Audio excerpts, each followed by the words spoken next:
আজ সকাল 10টা দেশের নতুন এমপিদের বড় দিন, শপথ নেওয়ার দিন। মানে গতকাল পর্যন্ত ভোট চাই, আজ থেকে সময় নিয়ে দেখা যাবে। সংসদ ভবনের শপথকক্ষে অনুষ্ঠান, প্রধান নির্বাচন কমিশনার শপথবাক্য পড়াবেন। এদিকে নতুন এমপিরা সকাল সকাল হাজির, কারণ জীবনে অনেক কিছু দেরি হতে পারে, কিন্তু ক্ষমতার অনুষ্ঠানে কেউ লেট করে না। নিরাপত্তা এমন টাইট, মনে হচ্ছে শপথ না, ভিতরে যেন গুপ্তধনের বাক্স রাখা আছে।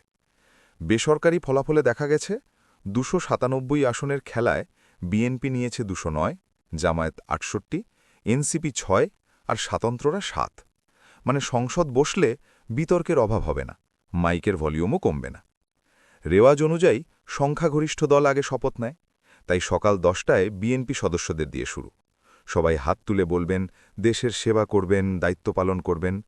আর বাইরে দাঁড়িয়ে জনগণ ভাবছে, ঠিক আছে ভাই, শপথটা তো নিলেন, এবার একটু কাজের ডেমো দেখান।